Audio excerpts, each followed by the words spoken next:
So just how good is this thing really? And how does it stack up in real world use? So let's take a look at the brand new iPhone 16 Pro and my initial thoughts after the first 9 to 10 days or so of actual real world use. The aim was to explore some of the standout features that are now part of this phone, bearing in mind I've upgraded from a 12 Pro all the way up to this. So that's a really big jump. And I wanted to know how these things would handle my normal everyday use. From the new camera and its new camera button, improved battery life, and the inclusion of eSIM capabilities, which, to be honest with you, I didn't actually know it had it. And then there's the cosmetic stuff, like it's slightly bigger, rounded edges, an improved and slightly larger display. You get the idea. All right, let's get started. So the iPhone 16 Pro introduces a new, well it is to me at least, camera system, but definitely a new camera action button on the side. And I'll do some close-ups of this in a minute. Equipped with new lenses, sensors, low light capabilities, on-screen editing functions so that you can choose different filters and manipulate them to suit as you wish. Perfect for capturing those once in a lifetime, only ever taken once Instagram photos that you don't spend 3 hours taking multiple photos just to find the perfect one. You know what I mean. Right the way through to close-up shots or getting that ideal cinematic B-roll that we're all chasing. But the biggest change, because it's something that you can actually see, press, feel, touch, whatever, a dedicated camera button. Now this thing provides a tactile experience, not unlike the buttons on a regular camera, for instance, thus making it easier to snap a quick photo or start a video without even having to look at the screen to see what you're doing. Right through to adjusting zoom, your focus, depth of field, all that kind of stuff, which to begin with was all very novel and exciting, if not always the most intuitive. Now, however, I just find myself using the regular old-fashioned method of tapping the screen to make the adjustments I want, and then sometimes I will use that capture button to literally capture the photo or start, stop, finish a video. Why? It's just easier and quicker and simpler. And it works. I don't spend wasted time trying to get a button to do one thing when it wants to do something completely different. We are more than likely just trying to capture a memory from a trip or a holiday, and missing that moment because a button, it's not doing what you want it to do. That's going to be annoying. If you're enjoying this video or you're getting something from it, don't forget to give it a thumbs up.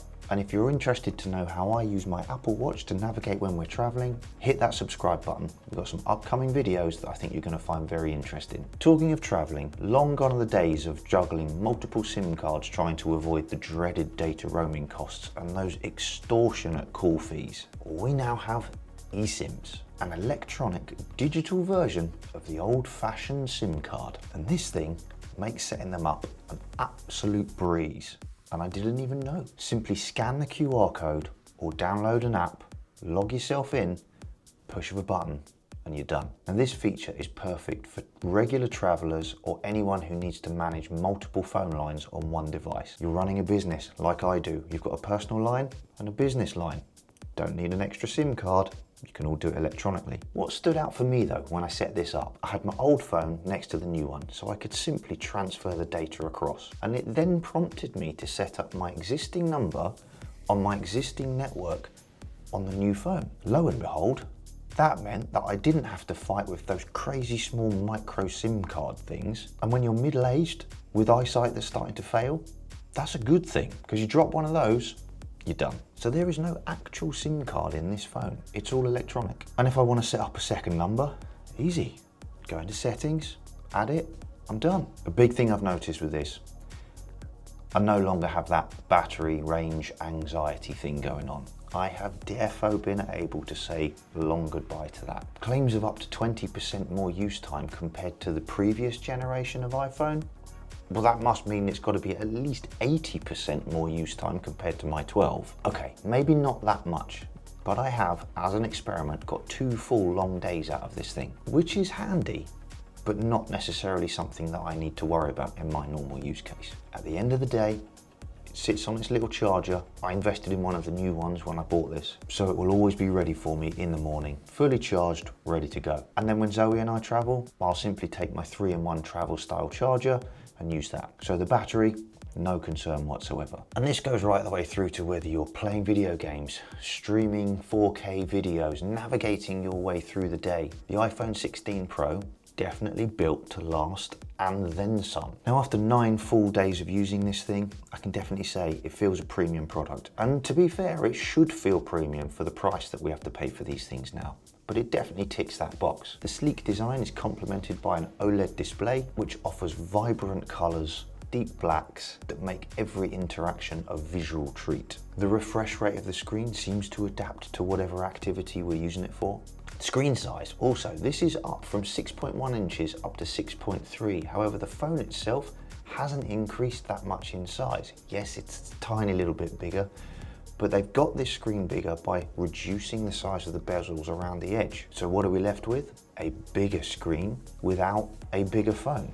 So it's still pretty pocket friendly. So what makes the iPhone 16 Pro stand out in a crowd? What feature excites you the most? Is it anything I've listed, or is it something completely different? Let me know in the comments below. I'm genuinely interested to hear your thoughts on this. Something else I'd like to know, if you haven't upgraded, are you going to? And if not, what are you waiting for? Or have you, like me, jumped from the 12 to the 16 and noticed huge improvements? As ever, thanks for watching.